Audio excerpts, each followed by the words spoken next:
Hello and welcome to Charity's Treasures. Today's category is missionary messages. Our March theme, it's March now, is Joseph Smith's Afflictions. Our influencer is Candace Owens. Our title is Joseph Smith's Story Will Give You Strength. Subject is leaving others a great legacy to follow. And the question is, do you think you can gain strength and power by knowing other people's experiences? As I was pondering what topics to cover for March, I thought of endurance, enduring, opposition, and affliction. I will talk later in the month about why I was thinking specifically about afflictions. I kept thinking about opposition, which we covered in January, which led me to thinking about affliction. I thought about what opposition was compared to affliction. What was the difference? Because I feel like this year, so far, I keep having afflictions come upon me. Yes, some of these afflictions can cause opposition, but affliction is slightly different than opposition, which we will discuss a little bit next week. I thought it would be good to talk about how we can endure through affliction. How do we endure through things that come upon us and in our life that we really have no control over, but must deal with? Like we have no other option but to deal with them, right? Enduring is a principle of the gospel. It is also a principle of charity. Charity endureth forever. This is what it says about charity in the scriptures. I'm thinking this year I'm going to emulate what this really means. Being full of charity. One of the greatest attributes of charity is enduring. My son tells me that enduring means we can find joy, that we must joyfully endure. What does that mean and how do we do it? Pertaining to scriptures, endure means to experience something patiently. It also means to remain in existence or to exist. Pertaining to, when I think about this year, I thought about how this was going to be this great, wonderful year and good things were going to happen. And I still think that, but it also seems like I'm going to receive a lot of opposition and affliction is going to come into my life. At least so far, that's what it seems like it's doing. I have been dealing with a lot of opposition and affliction since the end of December and through the last couple months.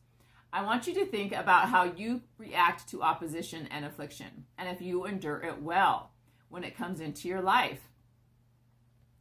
Do you get upset and angry when these things happen to you? Do you want to give up? Do you find joy as you are going through it?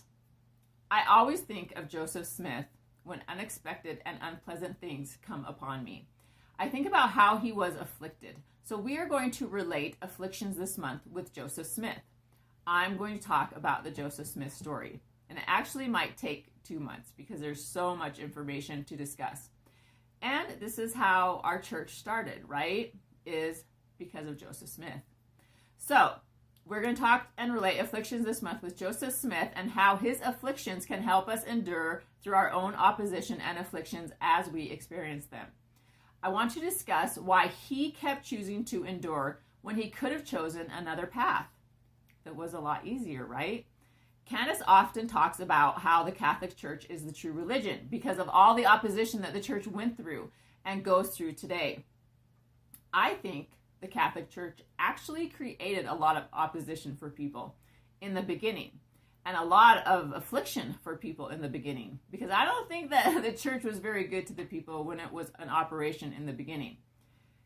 If Candace thinks that because of all the opposition, the Catholic Church is true, then I would ask her and all of you to evaluate the experiences of Joseph Smith and look at all the opposition and affliction he passed through. And think about the only reason he went through it. Why did he go through it? And think about how he tried to find joy in the experiences he was experiencing because he knew that he was building he knew that what he was building was true, the true church of God. And he knew that if he went away from that truth that he knew, that he would be condemned by God. He tells us this, right? Which we will talk about. I want you to put yourself in the place of Joseph Smith and ask yourself if you can endure with joy. As we talk about him, I want you to put yourself in his place. When I think of the Catholic Church, I don't think that the leaders went through persecution. I think more so that the people that belonged to the Catholic Church were persecuted against. And a lot of that persecution came directly from the church government, right? When Candace talks about persecution of the Catholic Church, I think mostly it was the members that were persecuted, not necessarily the leaders. There were some who went away from the Catholic Church. There were some who went away from and against the Catholic Church, right? Because they thought that the Catholic Church did not have good leaders, because they did not allow the people to have access to the Bible and some other teachings. And so they went away from the church because they thought the Catholic Church was going away from what Jesus actually taught. And so some of the people that were trying to get members access to the Bible ended up being killed, right? When Candace talks about this, it is sort of confusing as to whether she's talking about the members that were persecuted against from the leaders, or if she thinks the leaders were actually persecuted against. Definitely the members were, right?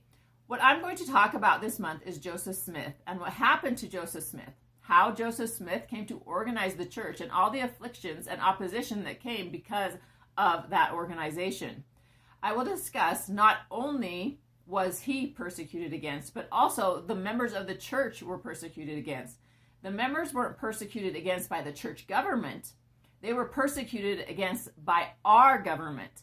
And Joseph Smith died really for no other reason than that the government and the people did not want him to organize the church. They did not like him. They did not like what he was trying to do. And so they wanted him dead, really. And they wanted the members dead too. And they did kill a lot of the church members. If Candace wants to talk about persecution and the persecution being a sign of the true church, well, then she should just investigate all the things that Joseph Smith went through. And if she believes that this is a true sign of a true church, then I don't see how she could not believe that the Church of Jesus Christ of Latter-day Saints is true, because of the persecution that not only Joseph Smith went through, but also the church members, and how the church still survives through all of it. And not only survives, but prospers today. And it has been over 200 years since this time. The church prospers so much that it exceeds all other churches as it pertains to monetary means.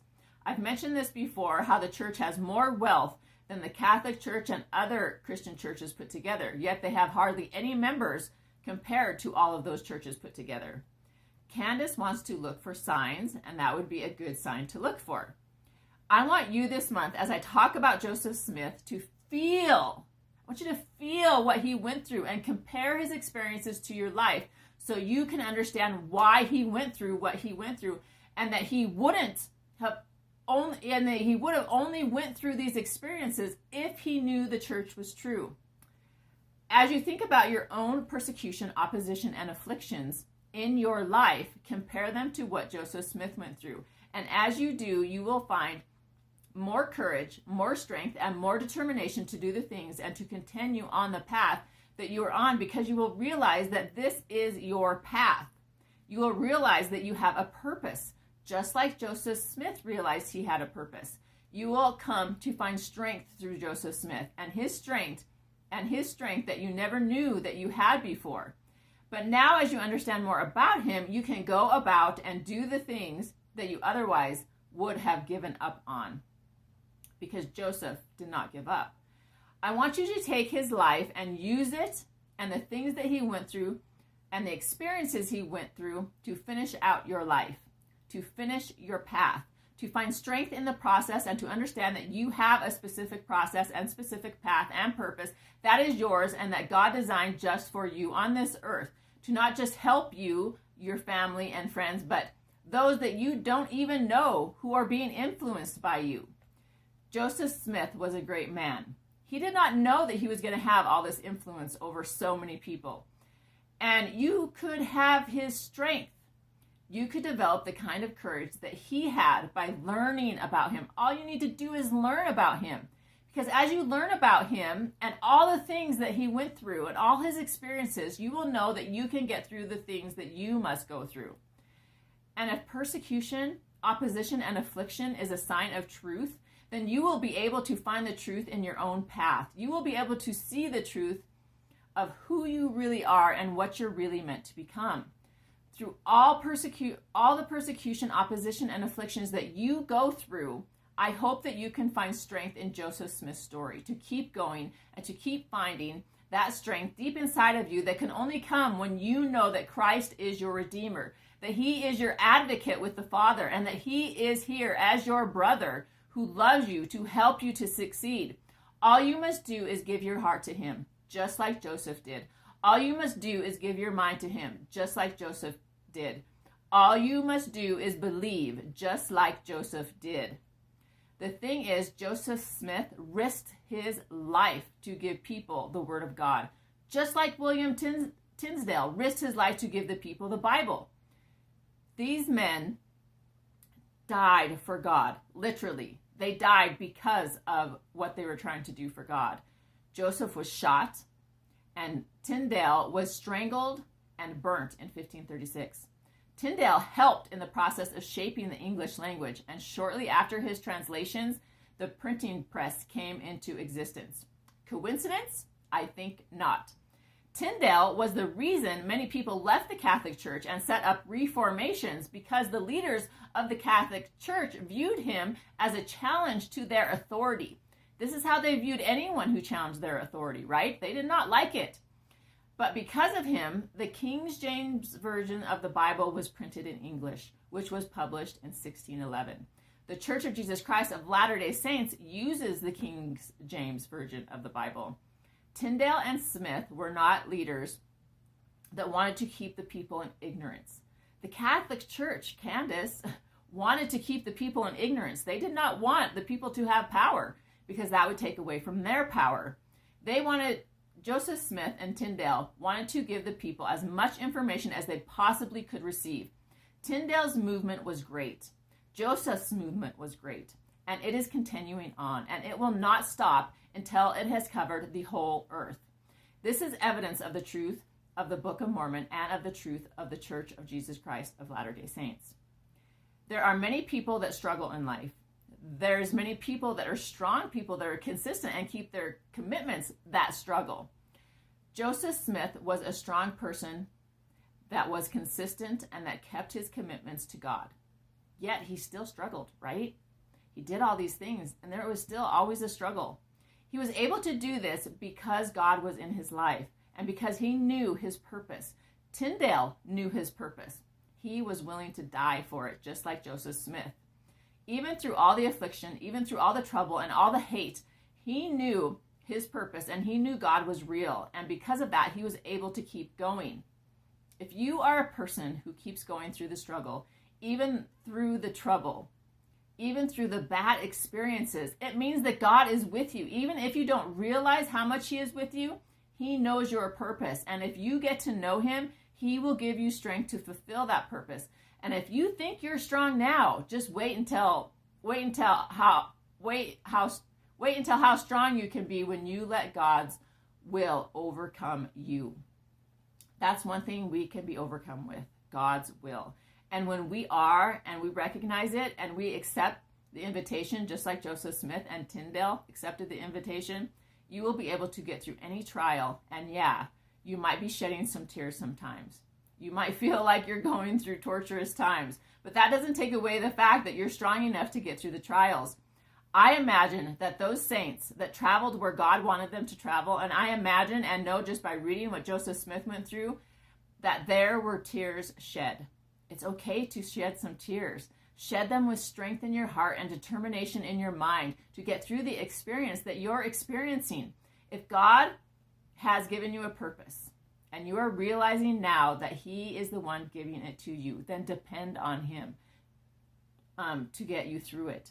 And if you are an influencer over many people or a leader over many people and you feel like you can't be that influence and leader anymore, well, that's fine. But if God's telling you something different, then he will be with you through the journey if you decide to keep going. because you are here for a reason. And maybe just for that one reason is that reason. If you have an influence over other people, that reason is to make them better, make them a better people, to make them a stronger people. And what a great responsibility that is. Joseph Smith makes me a stronger person. His experiences have changed who I am. The experiences of the saints that fought for the true church of God and somehow made it the most prosperous church in the world by just small means, their influence has changed who I am. Their example and their strength as they recognized God and depended on him have helped me recognize and depend on God. I am the result of the strength of others. I am the result of the strength of Joseph Smith. I am the result of the strength of my ancestors. I am the result of the strength of the saints that traveled through mountainous areas through snow and sleet and who died in the process, demonstrating strength and courage because they believed the church was true. This is who I want to be the result of. And this is who I hope my children and anyone who listens to these messages can be the result of my actions. Because I know who I am. I am a daughter of God. Joseph Smith is my brother. Jesus Christ is my brother, and he loves me. And whatever I do or accomplish, it's because of his love. If I have strength, it's because of his love. If I have courage, it's because of his love. If I can do anything that can be a good influence on others, it's because of his love and his influence he has on me. Accept your responsibility. Accept that God will be with you and he will strengthen you and give you courage to keep going, because your children will always remember what you did to give them strength. Your family, friends, and people who see your actions will always appreciate what you did to give them courage. So this is what we're going to be talking about, maybe for the next couple months, because Joseph Smith is the reason we have the church today. He is an important part of the church's foundation and progress. And I hope by listening to these messages, you can feel that he is a prophet of God and that he was given the priesthood in these last days and in the dispensation of the fullness of times. I know Joseph Smith is a prophet, and I want you to know that too. I love Joseph Smith. I am so grateful for all that he has sacrificed. And I hope that as you learn about his life, you will also be grateful for those sacrifices and that you will turn to the true church of Christ just like he did. So I hope that you enjoyed this message today, and I hope that you will enjoy the learning experience that we will learn about in the restoration of the gospel through the prophet Joseph Smith. Bye, everybody.